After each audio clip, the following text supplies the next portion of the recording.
Hello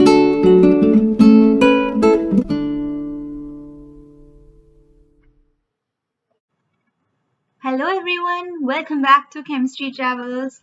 So in this video, we'll be looking at the name reaction which comes from the name reaction series, and it is the second name reaction which is dienone phenol rearrangement. So in this, we'll be looking into what the reaction is, how the mechanism goes, and what about the migratory aptitudes, and also we'll be solving some questions from this reaction. So without wasting any time, let us move on to the reaction.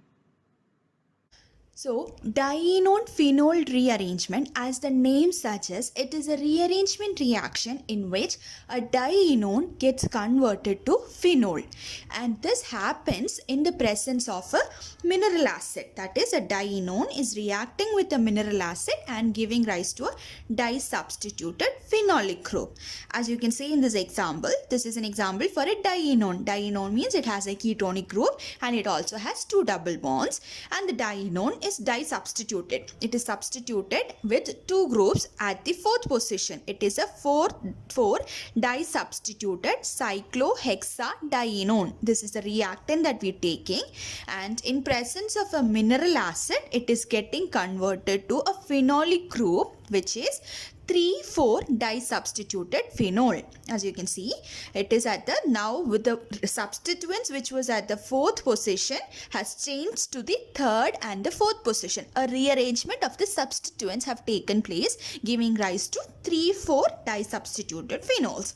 And such reactions are also possible in case of 2,2 disubstituted systems. That is, instead of the substituents being at the fourth position, there can also be a possibility of these substituents being at the second position. Even if they are at 2,2 disubstituted cyclohexadienes, they also have the ability of giving this dienone phenol rearrangement reaction. And as you can see, as the reaction happens and the reactant is moving to the product side, the product that is being formed is aromatic. Phenol is aromatic. So the driving force for this overall reaction is this creation of aromatic system. Because an aromatic system is being formed which is more stable, that is why the reaction is happening. Clear? Now we will look into the mechanism of this reaction. Now, looking into the mechanism of this, let us write the first reactant that we are having. That is that dienone which we are having. Disubstituted dienone, ketone, disubstituted it is. Let it be some groups R and R. Now, this is going to react first with that mineral acid's proton, H+. So what happens? This oxygen will have lone pairs and that can abstract this H+, right? And what we get, we will be getting something like this, double bond O and hydrogen here. The two substituents R and R are here, but at the same time there will be a positive charge on this oxygen now because it has given up its lone pair of electrons, right? So what can happen? To account for that positive charge, now this double bond can shift. These double bond pair electrons, they will shift, giving rise to the next structure, which is here. This everything remains the same, and this becomes single bonded oxygen hydrogen. Now oxygen's positive charge is gone, but because that double bond is shifted, now a positive charge comes on this carbon atom. Now in the next step, to compensate for that positive charge, this double bond can shift, right? That double bond will shift, and as that shifts, what happens? There is again the same system. The OH is there as such, this double bond, and these functional groups are substituent groups are also there, but now this double bond has been shifted here. So a positive charge is created on this carbon atom. Now when a positive charge is created next to the carbon atom that is next to the substituted carbons, what happens is a 1-2 shift is happening.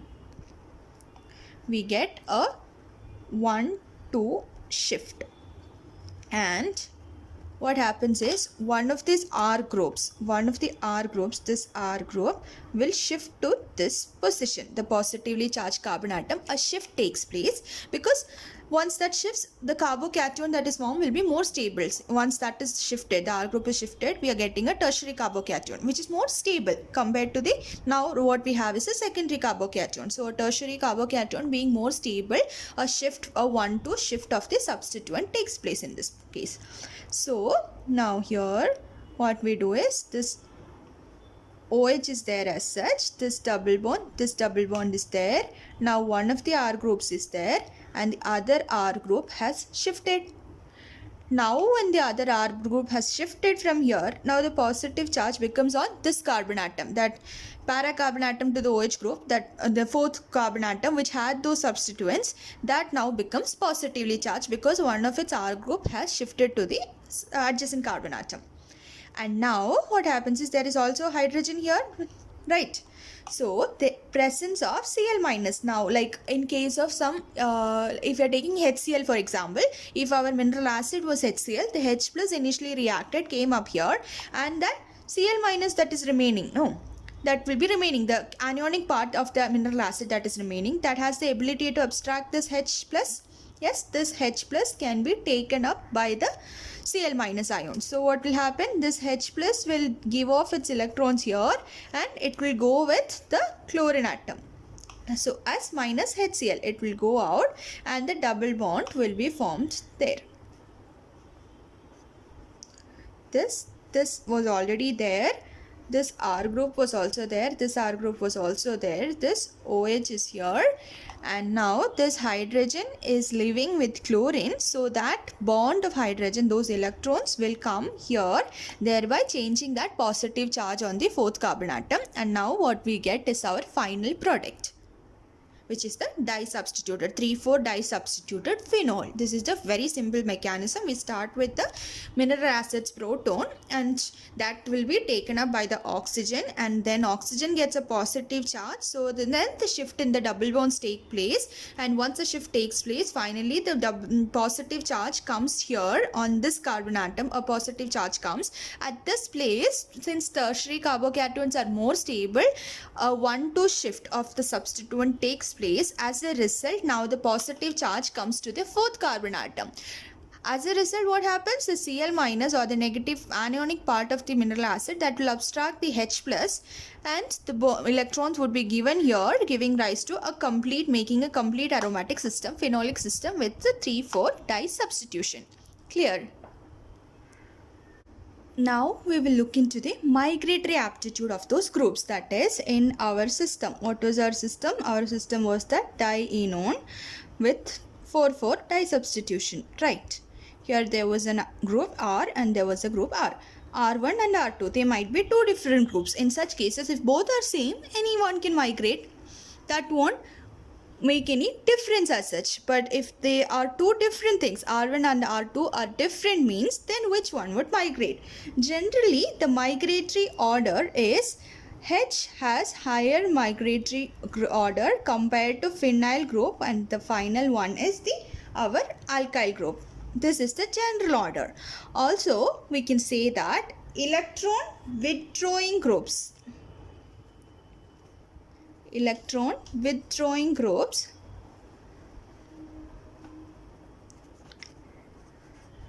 have higher migratory aptitude compared to electron donating groups.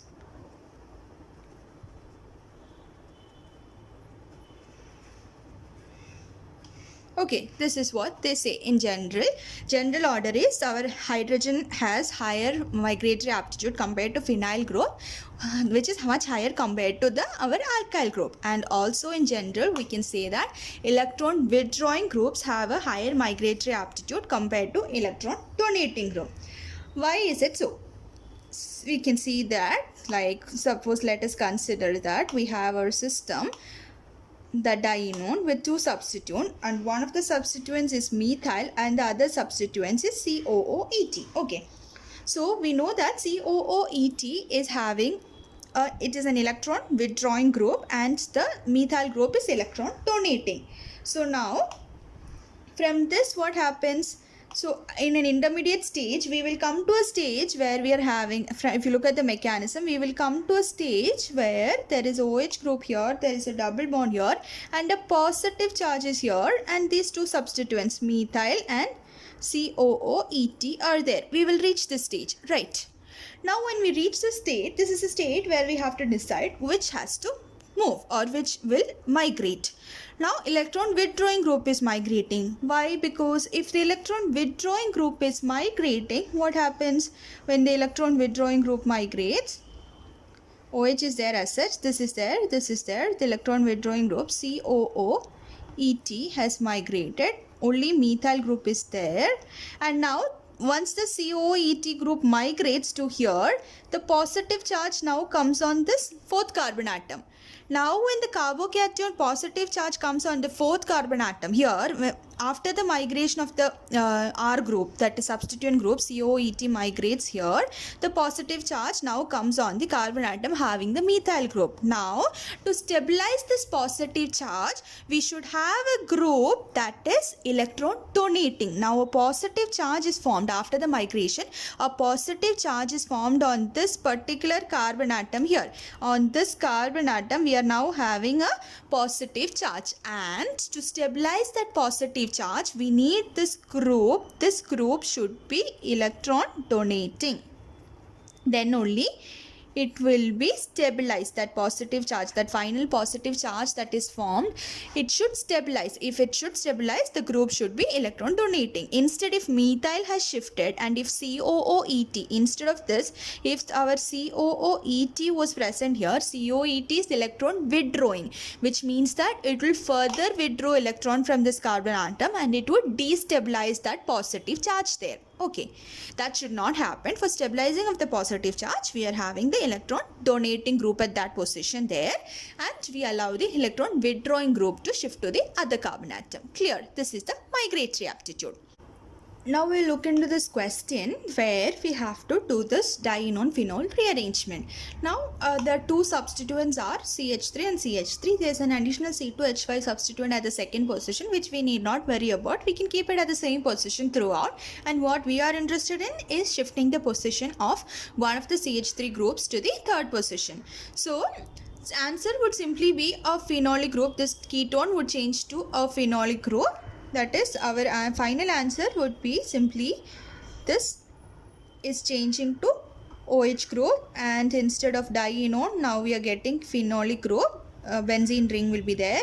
C2H5 remains as such, and one CH3 will remain at the fourth position and the other CH3 would shift to the third position. This is the simple answer. If we look into this question by the mechanism step by step, what happens? First step, when we add H plus, what happens is H plus will be the oxygen's lone pair will take up that hydrogen H plus, and we will get double bonded OH there with these bonds here. The C2H5 will be here as such, and the two methyl groups are here, CH3 and CH3, right? Now because oxygen gets, after taking that hydrogen, oxygen will get a positive charge. Hence what will happen? Now the bond shift takes place. This bond will shift so that it becomes a system like here.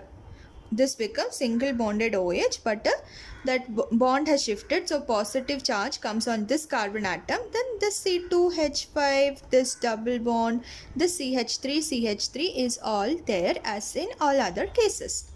Now because of this positive charge, further shift in this bond takes place, and what do we get?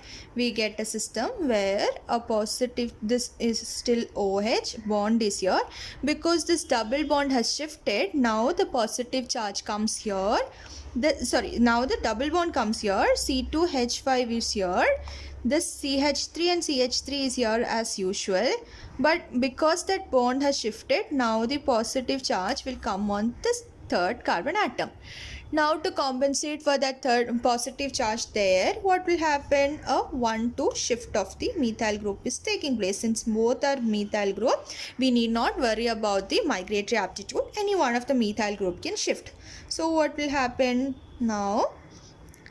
here and here, the OH group is here, the C2H5 substituent, we need not worry at all, let it be there as such.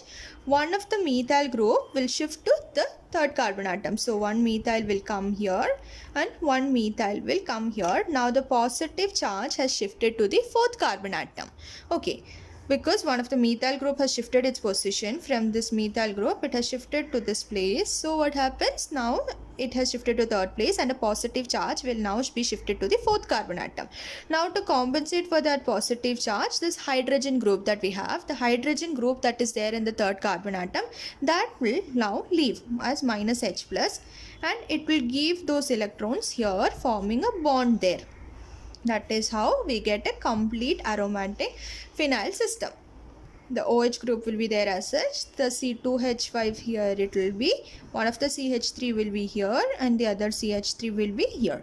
This is the mechanism for this reaction, and this is how this question should be done. We'll look into one more question. We will look into this question here. The substituent is also a cyclic system in this question. Earlier the substituents were two separate groups, like two CH3 groups or one CH3, one COET. They were all two different R groups. Now here the two substituents are a single cyclic system. So what will happen in this case? So if we write the mechanism, if we go by the mechanism, first thing is the lone pair of the electrons will abstract this H plus, right? So what happens when this lone pair will be abstract the H plus, it becomes OH, that double bond is there, and this 1, 2, 3, 4, 5, our 5-membered system is also there, but the oxygen gets a positive charge, right? The oxygen would get a positive charge. Now when the oxygen gets a positive charge, what happens? Shift in the bonds takes place. This bond would shift here, and what we would get something like this, with a single bond oxygen here. This and this 5-membered system are all there as usual, and now a positive charge comes on this first carbon atom. Now to compensate that, again further shift in this double bond takes place, and what will we get? We will get a system like this, with the OH group is here, this bond is here, this substitution is there as such, and now because that has shifted, the bond will come here, and what will happen? The positive charge will now be formed on this third carbon atom. From the first carbon atom, the positive charge has now shifted to the third carbon atom. Now it is the time for this one to shift, right? The shift to take place. Now this is one substituent side, this is one substituent side. Now what will happen? We can say that the substituent group, this bond, that whole bond should shift to this position. Okay, so what is happening? That bond is shifting. So as usual, we will have our this ring system here with the OH group here, that is there, and this bond is there, 1, 2, 3, 4, and now what is happening? A shift is happening. The fifth bond, now this bond should shift and form here. The bond is from the one that is there in the fourth carbon atom, that is now forming here. This is the place where it should form. So now what will happen?